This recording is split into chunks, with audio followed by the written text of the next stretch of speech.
Est-ce que l'IGPN fait à chaque fois son travail ? La réponse est probablement non. Est-ce qu'elle ne le fait jamais ? La réponse est non. Donc on est bien dans une zone grise. Dans une zone, effectivement, où il faut réinterpréter. Mais là, c'est notre rôle, si j'ose dire. Enfin, tous ceux qui ne sont pas directement impliqués, de faire la part des choses, de critiquer, d'apporter des éléments, et puis des éléments, de véritables éléments.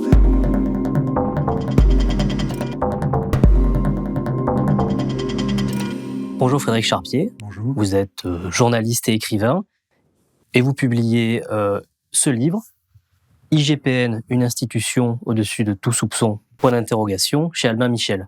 Alors, moi je suis très content de vous recevoir aujourd'hui, parce que c'est un sujet sur lequel je travaille depuis un petit moment, et c'est compliqué d'avoir des informations dans ce milieu-là. Alors, ma première question, c'est est-ce que l'IGPN est une institution au-dessus de tout soupçon ? Comme aucune institution n'est au-dessus de tout soupçon. Aucun journal n'est au-dessus de tout soupçon. Aucune entreprise n'est au-dessus de tout soupçon. Pourquoi l'IGPN échapperait à ça ? Non, l'IGPN, alors bien sûr, dans le livre, j'ai fait comme on fait un banc d'essai pour une bagnole. On essaye de le tester, les qualités, les points forts, les points faibles. L'IGPN a des points faibles, comme elle a aussi des points pas forts, c'est peut-être exagéré, mais des points qui sont tout à fait honnêtes et respectables. J'ai par là, dans l'intérêt d'un service de police, ils servent à quelque chose. Et ils sont pas toujours à côté de la plaque. Je dirais même, ils sont souvent un peu dans ce qu'il faut dire et faire. Bon, après, nul n'est à l'abri de la critique. Et nous, on est là pour chercher les choses qui vont pas. Quand je dis nous, c'est les journalistes, ceux qui travaillent honnêtement, sans arrière-pensée, sans esprit de croisade. C'est mon cas. Loin de nous. Voilà. Et donc, en quelque sorte, oui, bon, évidemment, il faut soupçonner. Il faut toujours chercher le truc qui va pas, sinon ça ne sert à rien d'écrire si c'est pour en dire que du bien. Et alors, pourquoi vous avez décidé d'enquêter, de travailler sur l'IGPN et son fonctionnement ? Qu'est-ce qui vous a dit que là, c'était un sujet qui méritait un livre ? D'abord parce que l'IGPN, c'est un service, l'IGPN et l'IGS, mais disons l'IGPN pour faire simple, c'est un service que j'ai souvent croisé dans mes enquêtes. Non pas en tant qu'institution, mais dans des affaires en particulier. Et j'avais remarqué qu'ils n'étaient pas toujours du mauvais côté de la barricade. Et puis, il y a eu toutes les affaires qu'on connaît.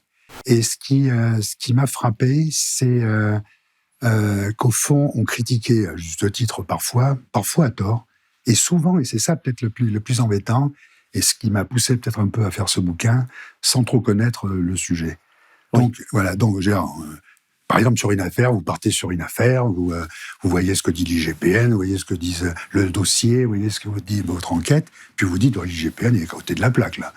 Mais si vous partez du principe, à chaque fois que l'IGPN est à côté de la plaque, et que vous valorisez simplement un autre point de vue, un autre angle, vous avez de fortes chances de passer à côté de la réalité.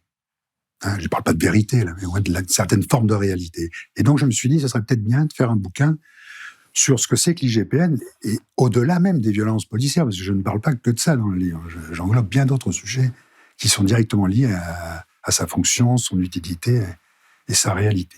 Alors, quand on s'intéresse à l'IGPN, donc la police des polices, la police qui contrôle les policiers, qui enquête lorsqu'il y a litige, lorsqu'il y a soupçon autour de l'action d'un fonctionnaire, quand on s'intéresse à l'IGPN, de suite, on rentre dans deux visions antagonistes qui s'opposent radicalement. C'est d'un côté, on a la grande blanchisseuse, c'est-à-dire que l'IGPN couvrirait systématiquement les policiers parce qu'elle est composée de policiers qui auraient une sorte d'esprit de corps ou que tout simplement parce qu'elle dépendrait du ministère de l'Intérieur. Et de l'autre, on a la vision des policiers qui, eux, les appellent les bœufs carottes, c'est-à-dire qu'ils font mijoter les gens très longtemps pendant les interrogatoires et qui expliquent que c'est un service complètement impitoyable qui ne laisse rien passer. Alors, entre ces deux visions antagonistes, il est où le curseur ? En tout cas, ce qu'on peut dire, c'est que l'IGPN fait peur aux policiers. Et ça, j'en parle dans le livre, parce que ça m'est venu des responsables de l'IGPN eux-mêmes, sous forme de boutades souvent, mais c'était des boutades qui s'appuyaient sur des faits précis. Et donc, le policier, il a peur. Vous voyez, c'est bien qu'il y ait quelque part une instance à l'intérieur de la police qui les fait... Bon, cela dit, imaginez que l'IGPN soit le chevalier blanc irréprochable Pour revenir à la question du soupçon de tout à l'heure, non, il ne faut pas évidemment exagérer. Donc, il y a forcément des histoires. D'ailleurs, dans le livre, je raconte l'histoire d'une note blanche que je publie dans le bouquin. Une note blanche, pour qu'on comprenne. Alors, une note blanche, en l'occurrence, c'est une note non signée, établie par un syndicaliste policier sur un réseau de ripoux à Paris. La note, m'a été transmise par une de mes sources, et elle a été également transmise au parquet de Paris. Et me semble-t-il, d'après ce que m'a dit ma source, ça n'a jamais eu de suite. Vous voyez, donc on voit bien donc que, et là, si vous voulez, on peut même pas incriminer l'IGPN, là on peut incriminer le parquet de Paris. Et alors à ce moment, le parquet, je pars du principe qu'évidemment il y a eu une décision de ne pas faire, mais parce que le problème de l'IGPN, c'est qu'elle n'est pas responsable en tant que telle. Elle a sa part de responsabilité quand il y a des affaires qui sont enterrées. Je suis d'accord avec vous, il y en a forcément. Et puis il y en a d'autres aussi qui ne sont pas du tout enterrés.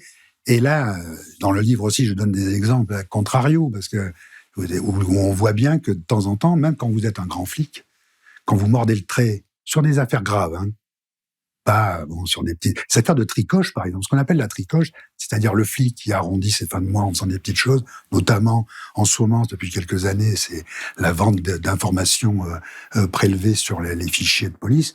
La tricoche, on va dire, il y a une certaine forme de mansuétude parce que c'est tellement répandu. Et c'est un mal profond, à mon avis, qui, dans la police, je l'explique dans le bouquin, aura du mal peut-être à se débarrasser. Peut-être qu'elle y arrivera, mais en tout cas, c'est bien ancré. Alors peut-être, effectivement, que les services de répression interne ne s'attardent pas sur tout. Moi, je connais pas mal d'affaires de ripoux qui n'ont jamais été sanctionnés, qui n'ont jamais... Et je parle pas que de cette note blanche.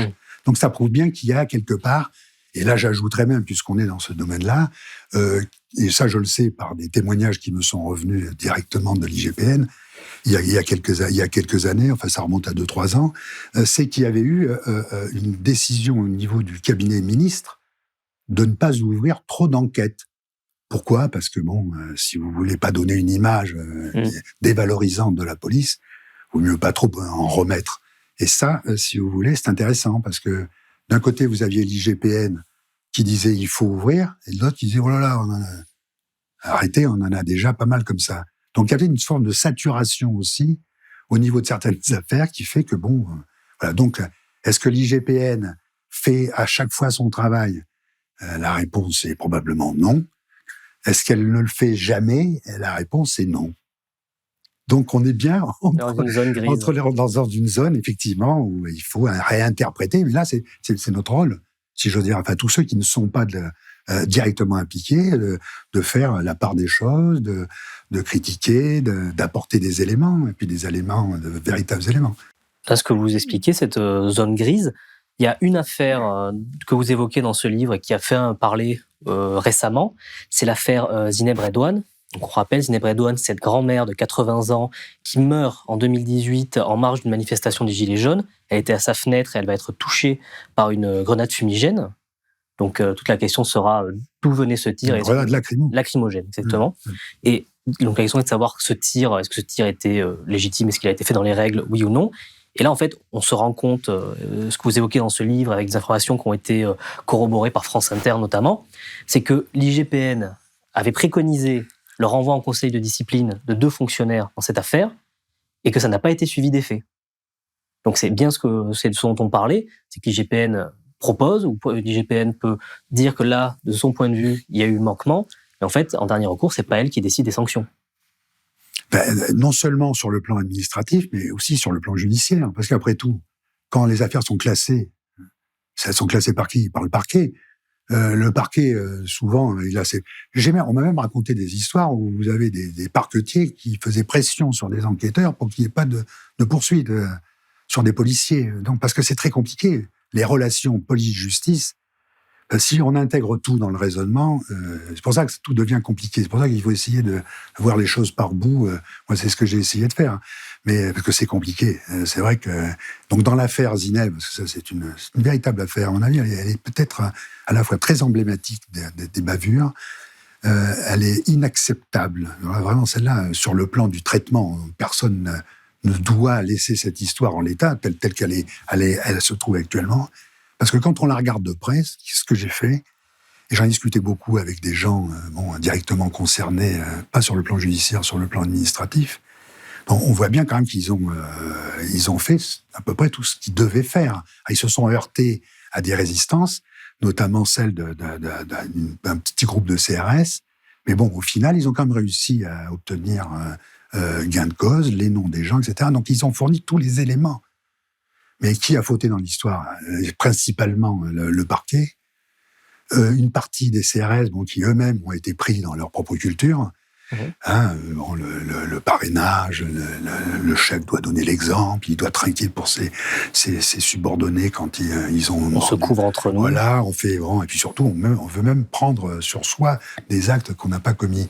Mais ça, c'est pas possible. Dans le droit français, on peut pas remplacer quelqu'un, dire je serai condamné à sa place. C'est ce qui s'est passé un peu sur le plan...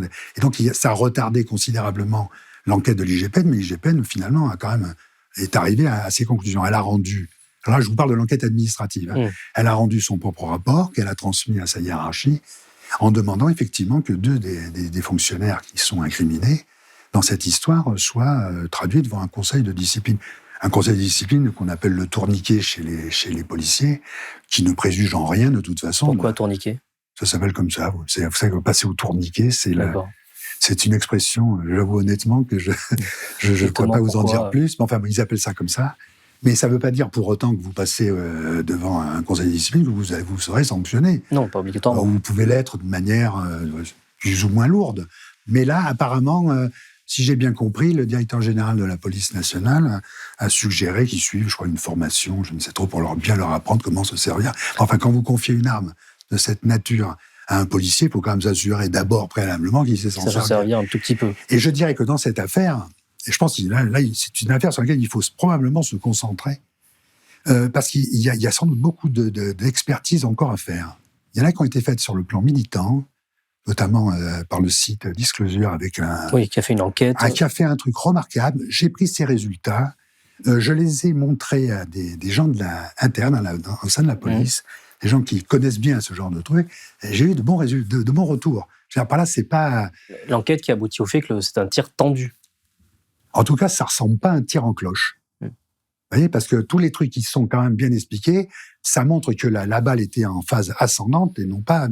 Si c'était en cloche, elle aurait été... Non, c'est terrible, parce que cette pauvre femme, quand je dis qu'elle est emblématique de la bavure, c'est qu'elle était pour rien dans tout ce qui se passait. Elle n'avait rien cherché, elle fermait ses volets, elle était chez elle, elle criait pas, elle participait à rien du tout, elle fermait ses volets, et visiblement, elle a été ciblée. Plus on discute, plus on se rend compte qu'en fait, le problème, ou en tout cas, s'il y a un sentiment du fait que la police est peu sanctionnée, si par rapport au nombre de bavures, de problèmes que la population peut connaître, à connaissance en tout cas, le fait que ça se traduit par peu de sanctions. Donc, ce que vous nous dites, c'est que, en tout cas, si l'IGPN n'est pas forcément irréprochable, on peut pas l'incriminer systématiquement, et surtout, on peut pas dire que c'est de sa faute. Donc, là, vous avez parlé de suite administrative, il y a de suite judiciaire. Donc, en fait, où se situe le problème? C'est vraiment la justice, dans un premier lieu, ou c'est aussi un problème de l'administration policière? Si on voulait être vraiment honnête, on découperait tout ça en morceaux et on dirait que c'est de la faute d'un peu tout le monde. Parce que, on pourrait prendre un certain nombre de bavures, parce que, toutes les bavures ne sont pas forcément des bavures. Mais enfin, on pourrait reprendre un certain nombre de faits qui sont des bavures. Et il y a un contexte, il y a quelque chose qui se passe, un engrenage, des gens qui font des choses. Il y a la vie, c'est quelque chose de réactif. Un policier, vous n'allez pas lui taper sur la tête sans qu'il bouge. Si vous lui tapez sur la tête, à un moment donné, il va réagir. Donc, il y a des choses. C'est pareil.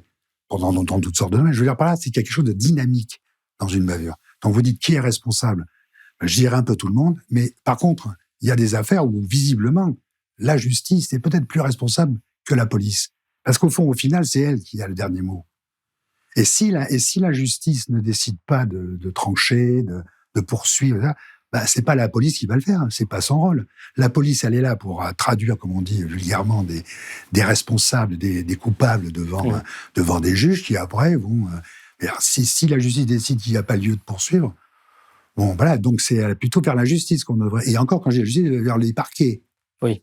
Le parquet. Et là, le parquet, on est assez vite dans le côté politique des choses. Prenez par exemple l'histoire de tous ces faits de violence dont on a parlé en liaison avec le mouvement des Gilets jaunes, pourquoi il y a eu autant de saisies de l'IGPN? C'est simplement parce que le parquet a décidé de saisir systématiquement. Et à l'époque, je le dis dans le livre d'ailleurs, la patronne de l'IGPN à l'époque, au début, c'était Madame Monégé, je crois, disait ça sert à rien, il faut pas faire ça, c'est une erreur. Le parquet a bon, je défends pas l'IGPN, mais ils sont assez grands pour se défendre tout seuls. Mais j'essaye de replacer les choses dans l'ordre. C'est-à-dire, si évidemment vous n'avez pas une saisie systématique de l'IGPN, vous n'avez pas autant d'affaires. Et parfois, les saisies, c'est quoi? C'est des saisies sur des trucs qui sont simplement des signalements, qui ne sont pas forcément des bavures. Un signalement, c'est un fait qu'on a rapporté. Le parquet dit « renseignez-vous ». Ah, ça fait une affaire. Bon, les gens se renseignent, et s'il n'y a pas lieu, il n'y a pas lieu.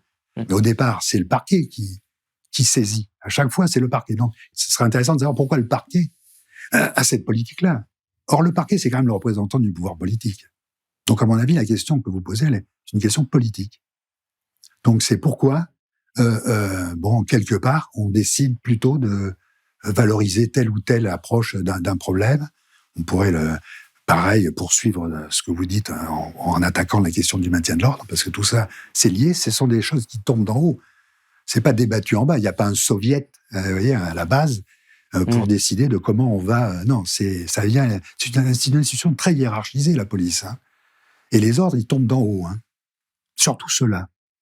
Donc, si je poursuis un peu ce que vous êtes en train de nous dire, s'il y a une volonté politique qu'il y ait peu de sanctions, si le parquet n'est pas l'émanation exacte, mais en tout cas est influencé par le pouvoir politique et qui poursuit peu les policiers, même quand l'IGPN conclut qu'il y a matière à poursuivre, comment on peut expliquer ça? Alors, je développe un peu ma question.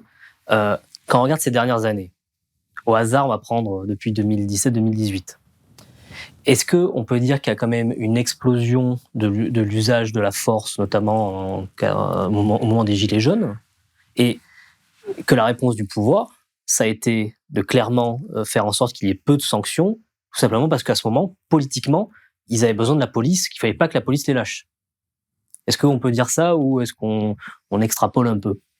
En tout cas, moi, ce que je vois, c'est qu'il y a eu au départ, c'est quand vous dites à la police d'être violente, la police, elle obéit, elle est violente.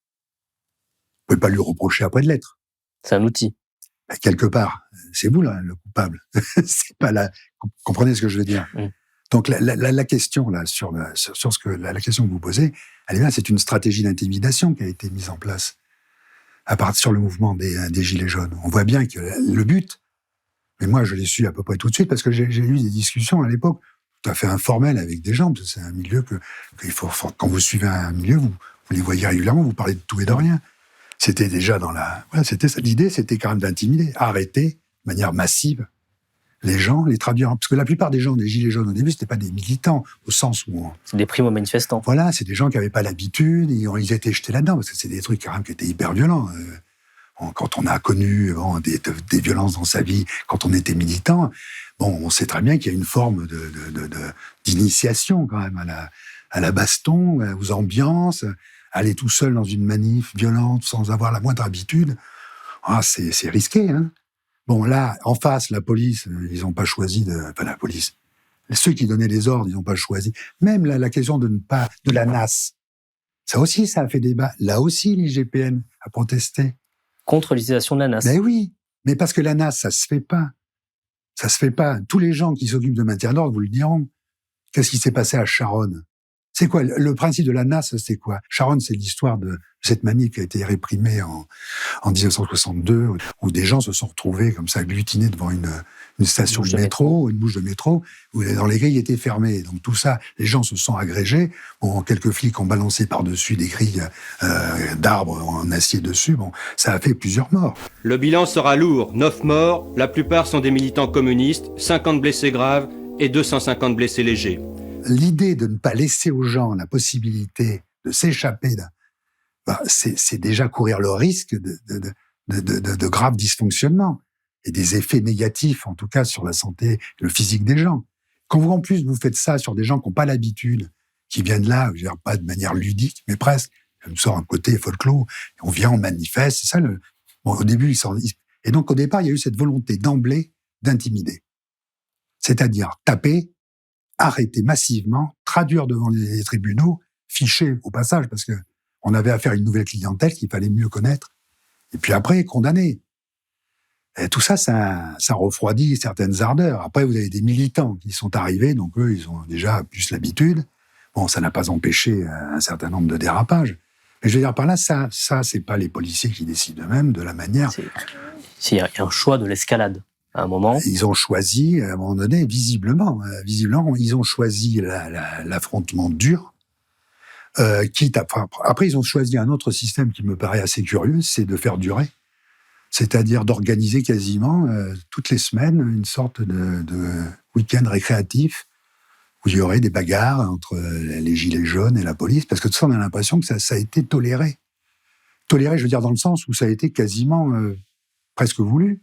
Enfin, quelque part, on se demande pourquoi ça a duré comme ça. Ça s'est organisé presque comme un week-end. Enfin, c'est comme ça que je le perçois, moi. Trompé. Mais le fait est qu'au final, on a cette situation qui me paraît assez curieuse. Une volonté d'intimidation, une violence, bon, peut-être parfois exagérée. Et puis, voilà, après, c'est le pourrissement. Et ça s'est vu très clairement. Moi, il y a un événement qui, à chaque fois, me montre cette volonté d'escalade. C'est qu'on avait un préfet à Paris qui s'appelait Delpuech, au début du mouvement, qui à un moment fait le choix de la désescalade, un week-end, et concrètement fait charger les LBD avec des balles moins dures, qui ne va pas dans la stratégie du contact. Il est limogé très vite et on remplace avec Monsieur l'Allemand, qui lui n'est pas du tout dans cette stratégie-là. En tout cas, ce qu'on dit là, à mon avis, ça souligne bien, à mon avis, c'est vraiment un sentiment. Bon, ça s'appuie sur des faits, d'accord. Enfin bon, c'est une impression quand même, ça reste une impression. C'est qu'en fait, le problème, il est politique. Il est policier. Enfin, après, évidemment, parce que c'est des policiers qui sont en première ligne, mais il est d'abord, avant tout, politique. Il est politique, c'est lui qui dit au parquet d'eux, c'est le parquet qui dit que, après c'est lui qui définit telle manière de faire, c'est lui qui décide de faire durer. Pourquoi faire durer? Quel intérêt? Alors il faudrait nous expliquer quel intérêt. Ils n'étaient pas capables de régler le problème d'emblée.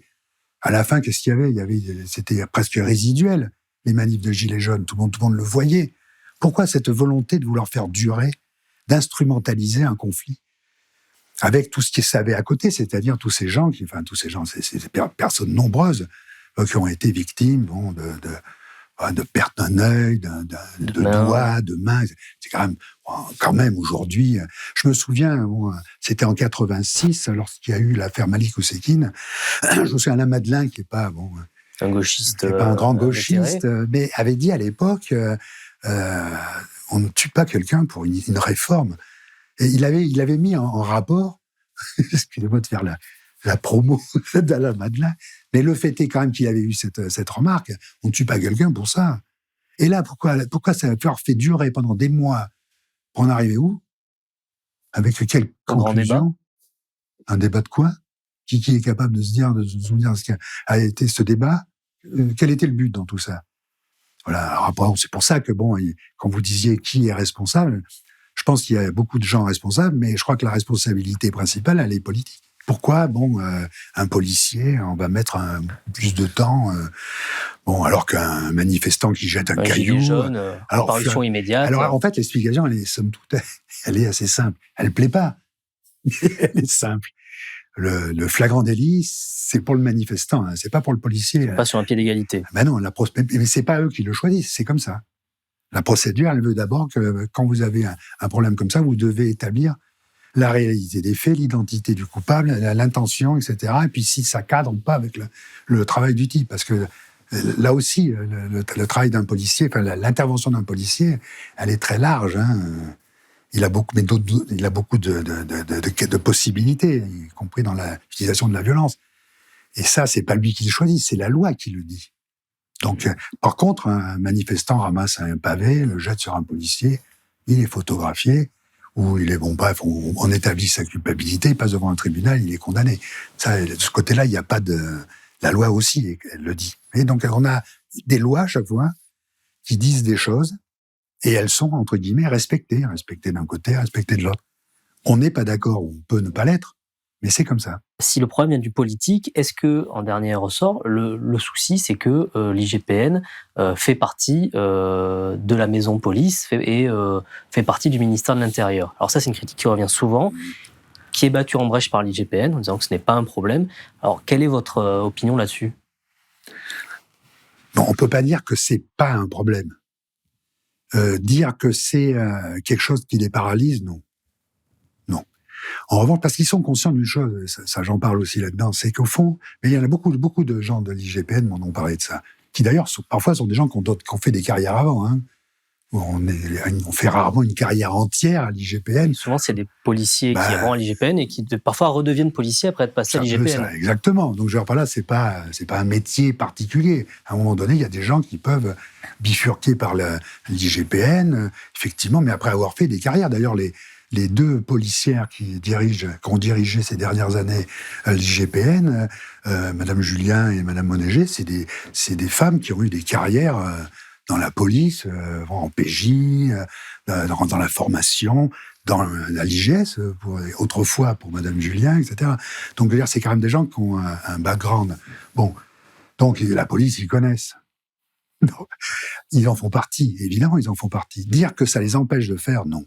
Est-ce que le problème, c'est pas tout simplement que l'IGPN n'a que un rôle consultatif, il mène les enquêtes et c'est des instances qui ne sont pas indépendantes qui définissent la sanction. Est-ce que en fait, avoir une instance d'enquête indépendante qui est capable de sanctionner, en tout cas administrativement, les policiers sans dépendre du ministère de l'Intérieur, est-ce que ça pourrait être une solution ? Imaginons comment on pourrait améliorer la situation en France.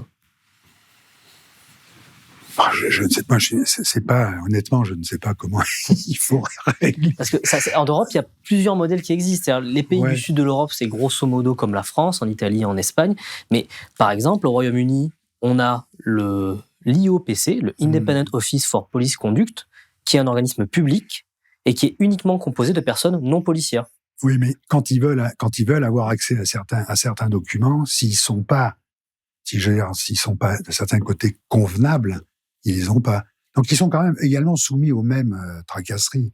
Mais là, il faudrait peut-être préciser quand même un truc. C'est que là, on parle beaucoup du cabinet de discipline. En fait, c'est ça. On se dit, tiens, les enquêtes disciplinaires. La IGPN, elle fait pas que ça. Hein. Et je dirais même que si vous enlevez le côté gilet jaune, ils font plutôt le reste. Et le reste, on n'en parle jamais. Et ça, parlons-en. Qui le fera ? Et puis, qui le fera ?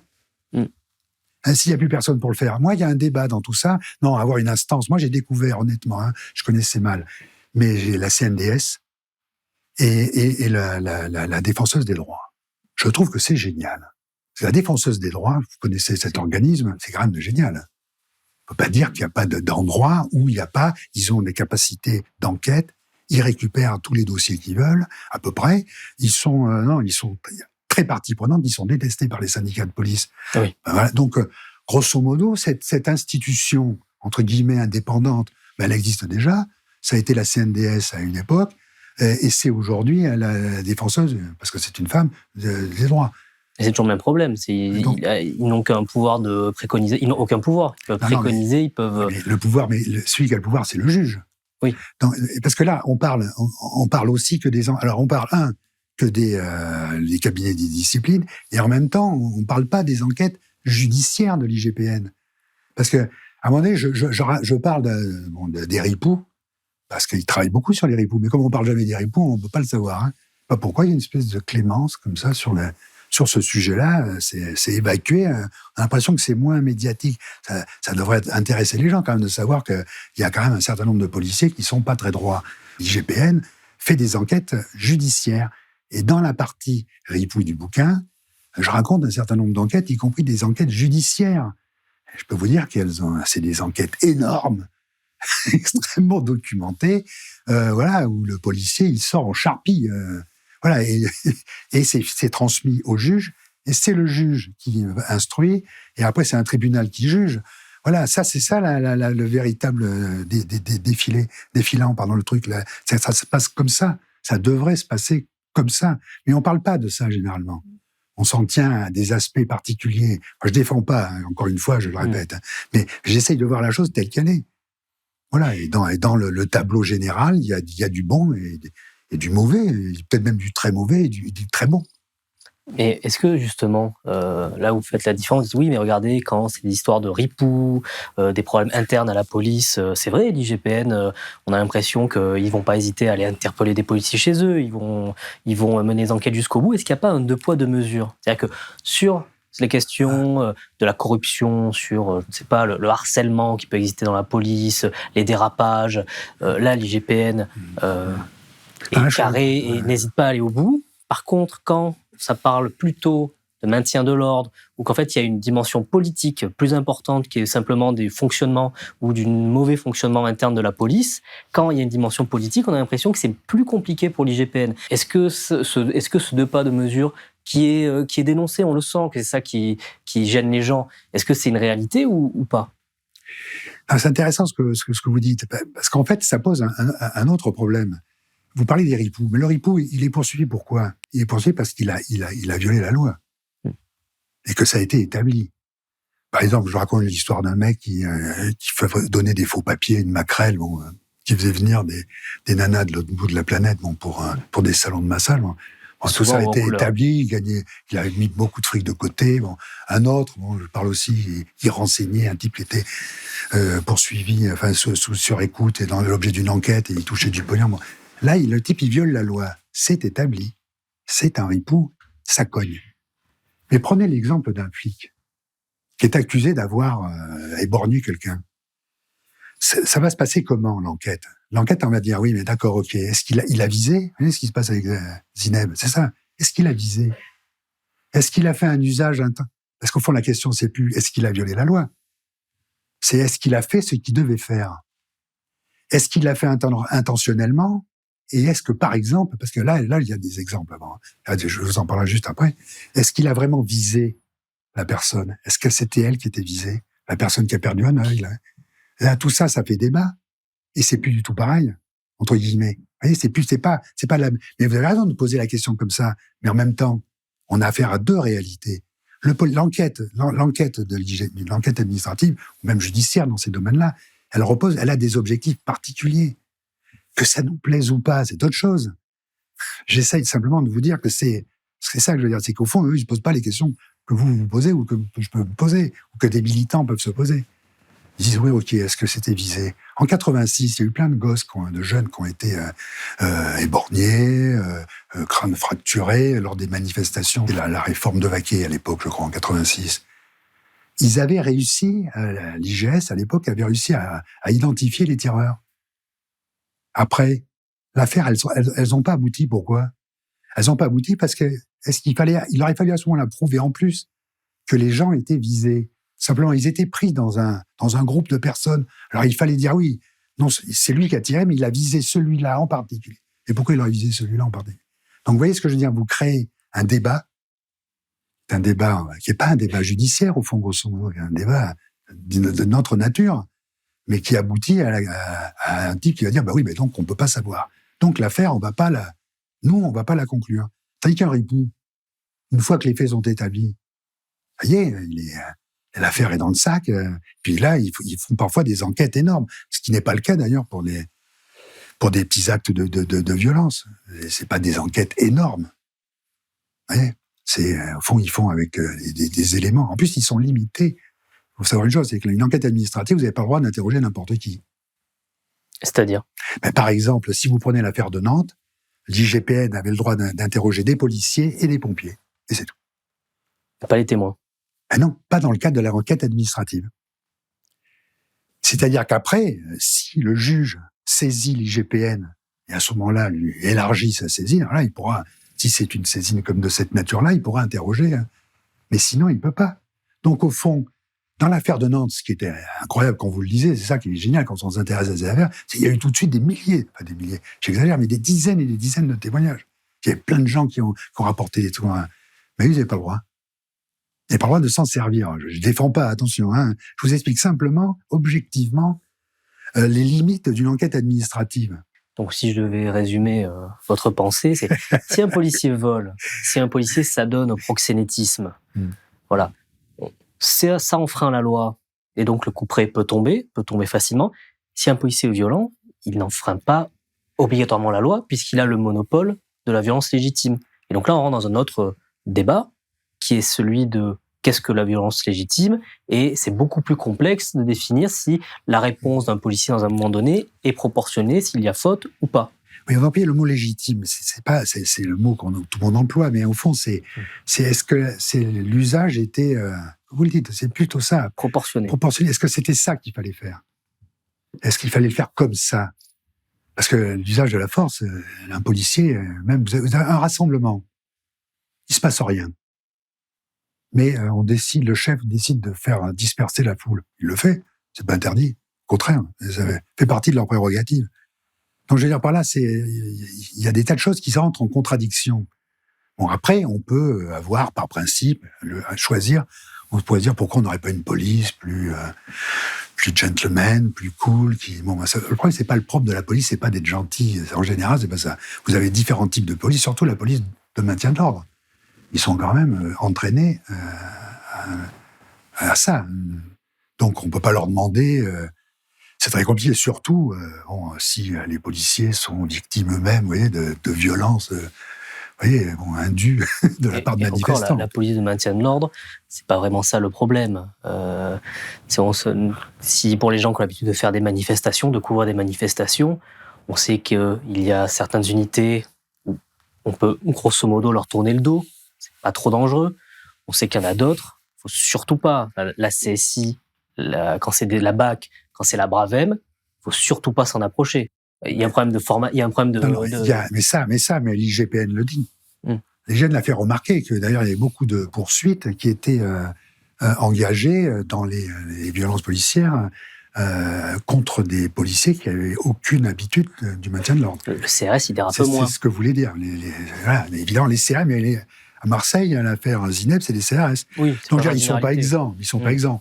Autrefois, au début des années 70, il y avait ce qu'on appelait les brigades de district, les brigades spéciales, les choses comme ça. Bon, c'était quand même là aussi, il ne fallait pas leur tourner le dos, comme vous dites. Et donc, il y a toujours eu des unités de police où les gens n'étaient pas vraiment formés à ça, ou dans lesquelles on mettait des gens, on va dire, qui étaient plutôt violents, qui étaient plutôt agressifs, qui étaient politiquement très orientés. Ça a toujours existé. Voilà, donc... Et là, c'est vrai que, d'après ce que dit l'IGPN, moi, je n'ai pas fait le décompte de qui était réquisitionné pour ces jours-là, mais c'est vrai qu'il y a plein de gens qui n'étaient... Les BRI, par exemple, les BRI, ils sont rarement utilisés pour ça, quand même. Une BRI, c'est plutôt le grand banditisme, mais alors là, utilisé pour les répressions de manifs de rue. Moi, j'ai vu ça à Nantes, tout à fait par hasard, j'étais là-bas, et j'ai vu une manif... il y a des gens, visiblement, qui n'étaient pas faits pour ça. Mais moi-même, j'ai été gazé, alors vraiment, j'étais là par hasard. Je sortais d'un endroit, d'une librairie. Vous n'aviez pas jeté de pavé? Non, j'avais pas jeté de pavé. J'ai passé l'âge. Non, mais je veux dire par là, c'est ce que vous dites aussi, c'est vrai. Ça rejoint ce qu'on disait tout à l'heure. C'est très compliqué. Dès qu'on entre dans le détail des choses, on s'aperçoit que c'est difficile d'avoir une opinion carrée. Maintenant, on peut se dire, ce serait bien d'avoir des policiers plus sympas. Mais là, on peut toujours rêver. Moi, rêver d'un monde où la police serait aussi gentille que les manifestants. Elle a changé, la police française. Je m'explique. On a l'impression, il y a certaines affaires, je pense par exemple à Viry-Châtillon. Je rappelle, c'est une voiture de policier qui a incendié, c'est une tentative de meurtre. Grande émotion, à juste titre. Il faut trouver des coupables. Et on se rend compte, bien plus tard, que l'enquête a été bâclée, c'est Mediapart qui a révélé l'affaire, que certains coupables ont été inventés, et que c'est des jeunes qui ont passé plusieurs années en prison, alors qu'ils n'avaient rien à voir avec l'histoire, certains, et à la fin, quand la justice dit non, l'enquête a été mal faite, les policiers avaient besoin de trouver des coupables, ils ont maquillé des preuves, et on a des syndicats police qui disent non, nous, on voit pas le problème, et c'est un scandale que des innocents, la police, c'est pas moi qui le dis, c'est la justice, que des gens, la justice estime qu'ils n'ont pas commis ces faits-là, des tentatives de meurtre, et on a des organismes de la police, des syndicats, qui vont dire non, c'est un scandale. Est-ce que ça, c'est quelque chose qui est nouveau? Est-ce que la police française, elle est devenue, je ne sais pas quel est le mot, plus autonome? Maintenant, on s'en moque un peu de la justice. Ils n'ont plus peur de dire que maintenant, le problème de la police, c'est la justice. Ça a été dit devant l'Assemblée nationale. Donc, est-ce que ça, la police française, il y a une forme de glissement de ces dernières années ou pas du tout? Moi, je dirais qu'il y a eu un glissement à partir de 2002, enfin même avant, pendant la campagne de 2000-2002. C'est directement lié, je crois, à la réforme de Guigou, ce qu'on appelle la réforme Guigou. Vous avez eu une mobilisation des forces de l'ordre énorme. J'ai suivi ça de très près à l'époque et je m'en souviens. Et il y a eu une volonté si j'ose dire, de châtrer la police. Ils ont cassé les syndicats. Non, de châtrer la police. C'est vraiment de la faire passer sous la férule de la justice. Ça a été une énorme erreur. Je pense que Jospin a perdu l'élection présidentielle à cause de ça. Parce que qu'est-ce qui s'est passé? Vous avez eu immédiatement deux choses qui se sont conjuguées. D'abord des manifs en uniforme quasiment tous les jours, entre guillemets, pendant l'automne 2001, sans arrêt. Vous aviez des manifs de flics, de gendarmes, tout le monde était dans la rue. Bon, tout ça à cause de la réforme Guigou, les gens n'en voulaient pas. Enfin, dans ces milieux-là, ils n'en voulaient pas. Et puis, un truc qui s'est conjugué avec ça, c'était la montée de l'insécurité dans les villes et le choix de l'Élysée d'en faire son cheval de bataille, comme ils n'avaient rien d'autre à dire à l'époque. Pas de bilan, rien du tout. Donc, il fallait utiliser quelque chose. Donc, c'était la faiblesse du gouvernement de Jospin, son incurie, sa naïveté, etc., etc. Voilà. Et tout ça s'est conjugué. Et on a vu apparaître à l'époque une espèce de convergence entre la police et les journalistes. Je suis désolé de le dire. Mais je veux dire, il y a eu cet effet-là, il y a eu une espèce de symbiose qui s'est passée, donc un rapprochement. D'abord, les policiers se sont mis à communiquer énormément. Et ça, dans la presse, on apprécie d'avoir des policiers qui parlent. C'est pratique. C'est pratique. Et puis, qui parlent, et puis, évidemment, au bout d'un moment, on les écoute plus, on répète ce qu'ils disent. Hein. C'est ça le problème. Donc, il y a eu ce premier glissement, puis après, il y a eu d'abord l'arrivée de Sarkozy à l'intérieur, évidemment, avec les lois Perben. Tout ça, c'était un processus qui ont remis un petit peu. Puis il y a eu les premiers affrontements, c'était Perben, Sarkozy. Hein. Il y a eu ce retour de balancier. Et derrière, vous avez eu d'abord Sarkozy qui a quand même mis tout ça un petit peu en exergue. Puis après, vous avez eu les attentats de 2015. Alors, ce qui fait qu'il y a un climat qui s'est créé et le policier est devenu un personnage à part dans la société. Je fais ça en résumé. Oui. Mais on pourrait développer, parce qu'au fond, c'est vrai, c'est la place du policier aujourd'hui. C'est intéressant ce que vous dites de la police. C'est la place du policier, l'image du policier qui a changé. Font les policiers qui fabriquent des faux documents, c'est pas des faux PV, c'est pas nouveau. D'ailleurs, ça fait partie du problème aussi. L'IGPN est confronté à ce problème-là, c'est qu'il y a de plus en plus, dans certains endroits, pas partout, et ça j'en parle en particulier dans le 9-3, il y a une espèce une espèce de laisser-vrai, peut-être qu'il s'émancipe du droit, tout simplement. Hein. Et je trouve ça ment énormément dans les PV. Enfin, voilà. L'affaire Michel Zecler, s'il n'y a pas la vidéo, il est en prison actuellement. Sans doute. Mais je parle aussi de lui là-dedans, parce que je parle aussi du passage à tabac, parce que ça aussi, ça fait partie des trucs en faisant racontant trois histoires différentes. Belmondo, oui. Jean-Paul Belmondo. Il s'est fait assommer par... C'est fait, oui. Alors donc, comme j'ai récupéré le dossier, ça m'a amusé. Et un de ses collègues, qui était sans doute beaucoup plus courageux que toute la bande, est venu par derrière et m'a donné un coup avec une rare violence, mais par derrière, parce que par devant, j'aurais été ravi de lui en mettre une aussi. Et je suis tombé la tempe sur le macadam. De le mettre. Incroyable. Bon, après, vous avez l'affaire Jobert, qui est l'affaire très emblématique. C'est un journaliste de Nouvel Obs qui avait été tabassé en 71 dans un car de police. Et puis, le dernier, le producteur de rap. Donc, tout ça fait qu'il y a quand même un vrai problème en matière de passage à tabac. C'est pas normal qu'à notre époque, on en soit encore là. Bon, surtout que ça n'a pas de sens. C'est hargneux, c'est presque animal. On ne se comprend pas très bien où ils veulent en venir. Bon, torturer les gens dans une cave, on peut imaginer pourquoi que ça sert. Mais là, on peut imaginer à quoi ça peut servir dans l'esprit des gens. Mais là, franchement, se déchaîner à 20, 30, des fois, il y a plus de mains qui tapent. Bon. Tout ça, effectivement, n'a pas de sens. Et je pense que le passage à tabac, ça fait partie des problèmes aussi. Avec les PV qu'on traficote, on arrange les choses. Voilà. Et donc tout ça, effectivement, ça fait qu'il y a des endroits, parce qu'il ne faut pas généraliser, hein, loin de là, hein, mais il y a des endroits où les gens s'arrogent des droits, des policiers s'arrogent des droits qui ne sont pas les leurs. Et si on ne sanctionne pas durement quand il y a des dérapages comme ça, comment on fait pour que globalement l'institution se réforme et que ces dérapages diminuent, si ce n'est disparaissent? Mais d'abord, il faut partir. Enfin, moi, c'est ce que je pense, c'est que la police, elle n'est pas à l'image de tous, des gens qui violent en permanence le droit. Et moi, je pense que globalement, la police, c'est fait de gens normaux. Mais ce sont des policiers. Il ne faut pas voir autre chose dans un policier qu'un policier. Si vous cherchez à voir autre chose, vous risquez d'aller de déconvenu en déconvenu. Il ne faut pas. Ce qu'il faut, c'est que la loi, par contre, l'encadrement, la hiérarchie, par contre, la hiérarchie s'est améliorée, moi, je pense, honnêtement. Hein. À une époque, je croyais que la police avait vraiment changé. Je me suis un peu trompé, quand même. Je me suis trompé parce que il y a eu tous ces événements qui font que, bon, elle a un peu reculé, hein. Et puis peut-être aussi qu'il y a des problèmes qui ne se règlent jamais et que, à force de ne voir jamais les problèmes. Et puis peut-être l'hyperpuissance syndicale. Peut-être que les syndicats de police ont trop de pouvoir. En tout cas dans les médias. Parce qu'après, ça se transpose aussi dans leur relation avec leur ministre, etc. Et puis certains jouent un rôle politique manifeste. Il y en a qui ont été créés quasiment pour ça, il y a quelques années. Donc je veux dire, peut-être que voilà, ça fait là aussi un ensemble de choses qui font mais noircir la police. Non, moi, j'ai suffisamment rencontré de policiers dans ma vie pour vous dire que c'est pas... Ça, c'est mon témoignage personnel.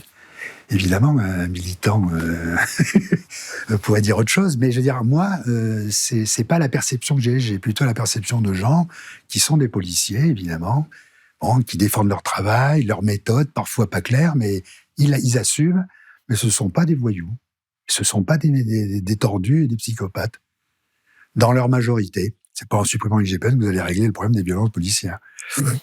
Parce que c'est pas un magistrat qui y arrivera plus facilement, surtout quand on voit les délais d'une instruction ou autre chose. C'est pas comme ça. Non, on pourra dire alors pourquoi ils en mettent du temps, ces juges, pour régler le problème. Ce sera le mot de la fin. Je sais pas. Merci beaucoup.